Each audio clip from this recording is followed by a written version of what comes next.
Hello guys, welcome back to my new video. आज हम पढ़ने जा रहे हैं एक्सरसाइज 1.3 का क्वेश्चन नंबर 4 दोबारा से, क्योंकि मैं आपके लिए ये क्वेश्चन नंबर 4 तो एक सिंपल वे में लेके आया हूँ।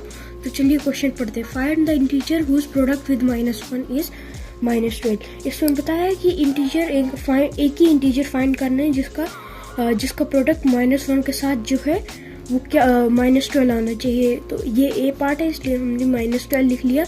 Solution, the integer is 12। वो जो इंटीजर है जिसको मल्टीप्लाई करके -1 के साथ मल्टीप्लाई करके आंसर जो है वो -12 आएगा, वो है 12। हमने यहाँ पे क्योंकि 12 इंटू -1 इक्वल्स टू -12, क्योंकि देखो 12 1 ज़ा 12 लिख लिया हमने। ये पहले इसको माइनस को बाहर रखते, 12 1 ज़ा 12 लिख लिया हमने। ये माइनस को जो बाहर वाला माइनस था उसको इसके साथ लगा दिया हमने, तो इसलिए -12 आंसर आया। तो हमने सिंपल वे में लिख दिया द इंटीजर इज 12। 12 को जो है 1 के साथ 12 को जो है -1 के साथ मल्टीप्लाई करने पे आएगा हमारा आंसर -12। अब दूसरा इंटीजर क्या है? 0। The integer is 0 because 0 multiply by -1 equals to 0। क्योंकि जो 0 है अगर उसको हम किसी भी नंबर के साथ मल्टीप्लाई करेंगे तो वो सेम ही 0 ही आंसर आएगा। C part 131। Solution, the integer is -131। जो इंटीजर है वो -131 बिकॉज -131 इंटू -1 इक्वल्स टू 131। अगर हम -131 को -1 के साथ मल्टीप्लाई करेंगे तो 131 आएगा। क्योंकि ये नेगेटिव है ये दोनों, तो माइनस जो है खत्म हो जाएगा। 131 मल्टीप्लाई बाय 1 तो आ गया हमारा answer 131। Question number 5, find the product using suitable properties. इसमें हमें इनका पार्ट दिए गए हैं, उनका प्रोडक्ट फाइंड करना है सुटेबल प्रॉपर्टीज की मदद से। A part 14 into -5 plus 14 into 7।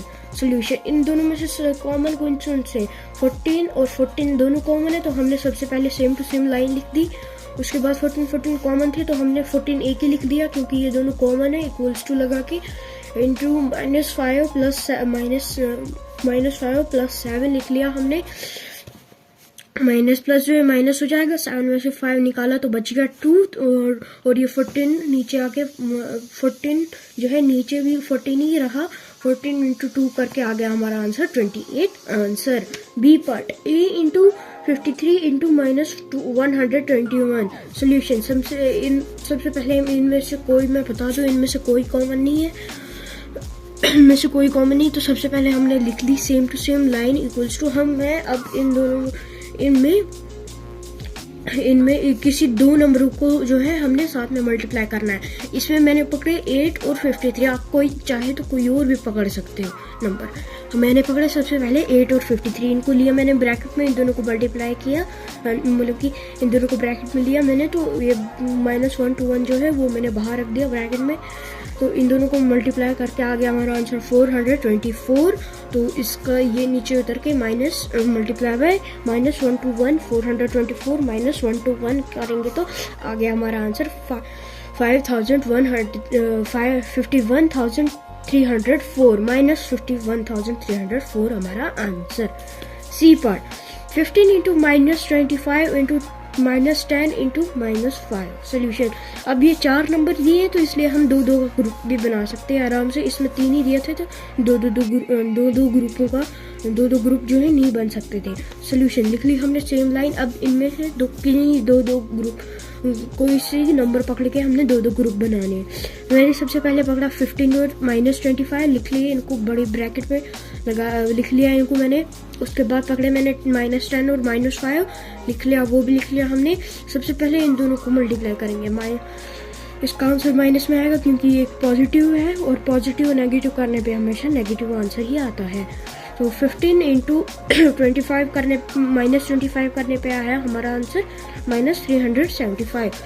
अब यहाँ पे नेगेटिव दोनों दिए गए हैं, नेगेटिव तो माइनस जो है ख़त्म हो जाएंगे। 10 और 5 को मल्टीप्लाई किया तो आ गया हमारा आंसर 50 इक्वल्स टू इन दोनों को मल्टीप्लाई किया तो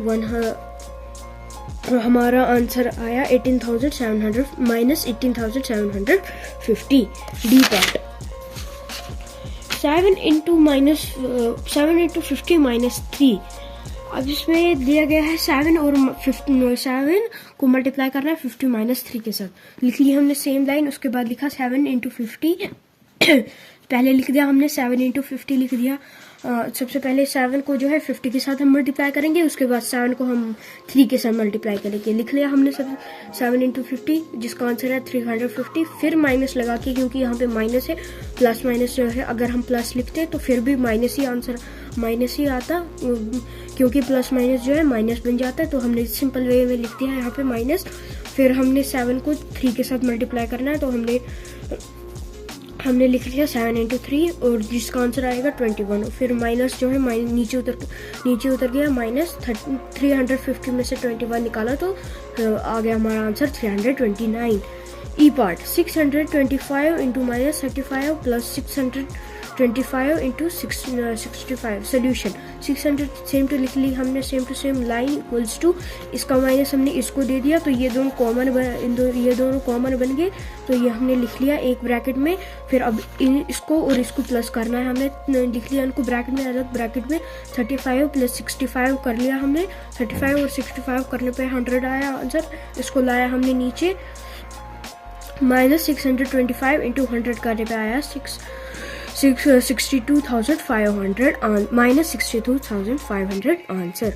F part minus 17 into minus 28 लिख लिया हमने सेम टू सेम लाइन लिख लिया। फिर माइनस 17 इंटू माइनस 30 प्लस 2 लिख लिया इक्वल्स टू, सबसे पहले अब 30 के साथ हम मल्टीप्लाई करेंगे माइनस 17 को। हमने लिख लिया माइनस 17 इंटू 30 लिख लिया, जिसका आंसर आता है 510, क्योंकि माइनस माइनस जो है ख़त्म हो जाएंगी। प्लस लिख लिया हमने, माइनस प्लस जो है माइनस बन जाएगा, हमने यहाँ पे माइनस लिख लिया। 17 मल्टीप्लाई बाय 2 करने पे आया हमारा आंसर 34। तो 10 माइनस 34 करने पे आ गया हमारा आंसर 476। अब पढ़ेंगे हम G part. Minus 57 into minus 19 plus 57 हमने लिख ली सबसे पहले सेम टू सेम लाइन। अब इसका और इसका माइनस हमने ख़त्म कर दिया। 57 इंटू 19 प्लस 57 इंटू 1 लिख लिया हमने सबसे पहले, क्योंकि जहाँ पे कुछ नहीं होता वहाँ पे 1 लगता है। 57 जो है ये दोनों कॉमन बन गए, तो हमने लिख लिया यहाँ पे एक ही 57 लिख लिया इंटू ब्रैकेट में माइनस ब्रैकेट में लिख लिया हमने 19 प्लस 1 लिख लिया। 19 प्लस 1 हमने ब्रैकेट में, इसके बाद ये 57 जो है नीचे उतरा इंटू 20, क्योंकि 19 प्लस 1 करने पे आ गया हमारा आंसर 20। 57 को 20 के साथ मल्टीप्लाई करेंगे तो आ गया हमारा आंसर 1140। अब पढ़ेंगे हम question number 6। A certain freezing process required that room temperature be lowered from 40 degrees Celsius at rate of 5 degree every hour. If certain freezing process room temperature में हर घंटे जो है 5 डिग्री सेल्सियस जो है कम करता जा रहा है, what will be the room temperature 10 hours after process begins. अगर क्या होगा रूम का टेम्परेचर 10 घंटों के बाद जब से प्रोसेस शुरू हुआ है। Solution initial temperature 40 degree Celsius, जो इनिशियल टेम्परेचर है अभी रूम का वो कितना है 40 degree Celsius. Rate of temperature decrease in 1 hour equals to -5 degree Celsius.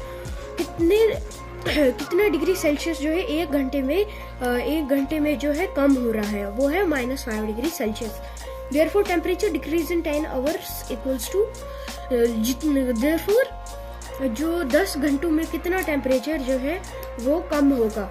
हमने लिख लिया -5 इंटू 10, क्योंकि जो हर घंटे जो है -5 डिग्री सेल्सियस जो है वो कम होता जा रहा है, तो हमने उसको 10 आवर्स के साथ मल्टीप्लाई करना है। तो हमने सबसे पहले लिख लिया 5 आंसर आ गया 50 आंसर, इसके साथ माइनस था तो हमने यहाँ पे माइनस लगा दिया। 50 डिग्री सेल्सियस जो है वो 10 घंटों में जो है वो कम हुआ। Therefore, the room temperature 10 hours after process begins equals to 10 घंटे बाद जब से प्रोसेस शुरू हुआ है तब कितना होगा रूम का टेम्परेचर। इन दोनों को माइनस करके 40 डिग्री सेल्सियस और 50 डिग्री सेल्सियस को माइनस करके वैसे भी -10 डिग्री सेल्सियस जो था अब वो आंसर आना था। Question number 7। In a class test containing 10 questions 5 marks are awarded for every correct answer and -2 marks are awarded for every incorrect answer. Class test में जो है 10 क्वेश्चंस हैं, जिसमें से 5 मार्क्स दिए गए हैं हर एक करेक्ट आंसर के लिए, और -2 मार्क्स दिए गए हैं हर एक इनकरेक्ट आंसर के लिए, और 0 दिया गया है जो क्वेश्चन उन्होंने अटेम्प्ट नहीं किया है। सबसे पहले solution, marks given for every correct answer equals to 5। Marks दिए गए हैं हर एक सही आंसर के लिए, वो है 5। Marks given for every incorrect answer, marks दिए गए हैं हर एक गलत आंसर के लिए, वो है -2। पहला part, Arif gets 4 correct and 6 incorrect answer, what is his score. Arif ने जो है 4 सही आंसर और 6 गलत आंसर लिखे हैं, उसका स्कोर क्या है। Solution, Arif attempted 4 correct answer and 6 incorrect answer. Arif ने जो है अटेम्प्ट किए हैं 4 सही आंसर और 6 गलत answer. Therefore his total score, उसका स्कोर कितना बनेगा, इक्वल्स टू 4 into 5, क्योंकि उसने 4 क्वेश्चन करेक्ट किए थे तो हमने लिख लिया 4, और जो है हर एक करेक्ट आंसर के लिए जितने मार्क्स दिए गए हैं वो है 5, तो हमने यहाँ पे 4 into 5 कर दिया, प्लस हमने 6 गलत आंसर लिखे थे 6, तो इंटू तो -2 दिए गए थे हर एक गलत आंसर के लिए, तो हमने लिख लिया यहाँ पे -2 इक्वल्स टू 4 5 से 20 लिख लिया हमने 20, माइनस प्लस जो है माइनस बन जाएगा, लिख लिया हमने माइनस, 6 2 से 12 लिख लिया 12 में 20 में से 12 निकाले तो हमारा आंसर आ गया 8। उससे स्कोर जो था वो 8 था। B part, Maria gets 5 correct and 5 incorrect answer, what is her score. Maria ने 5 सही आंसर और 5 गलत आंसर दिए हैं, उसका कितना स्कोर होगा। Solution, Maria attempted 5 correct answers and 5 incorrect answer.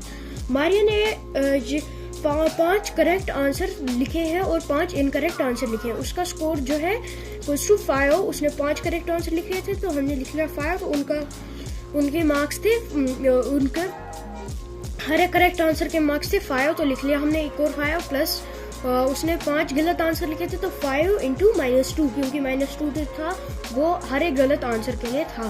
5 5 से 25 लिख लिया हमने 25, माइनस प्लस जो है माइनस बच जाएगा, लिख लिया हमने माइनस। 5 2 से 10 आंसर, 25 में से 10 निकाला तो आ गया हमारा आंसर 15। उसके जो मार्क्स थे वो 15 थे। C part, Sabiya gets 2 correct and 5 incorrect answers out of 7 question she attempts.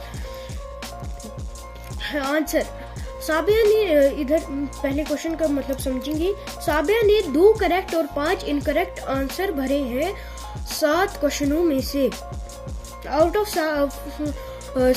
जो 7 क्वेश्चन उसने भरे हैं उनमें से जो बाकी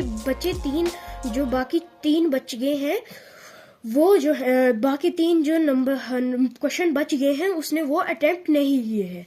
solution, Sabiya attempted 2 correct and 5 incorrect answer.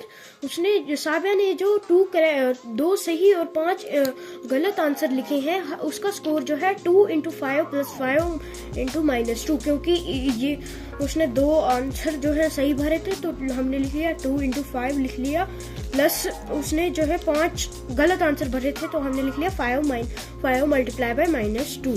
तो 5 2 से 10 लिख लिया हमने 10, प्लस माइनस माइनस, तो 5 2 से 10 में से 10 निकाले तो 0।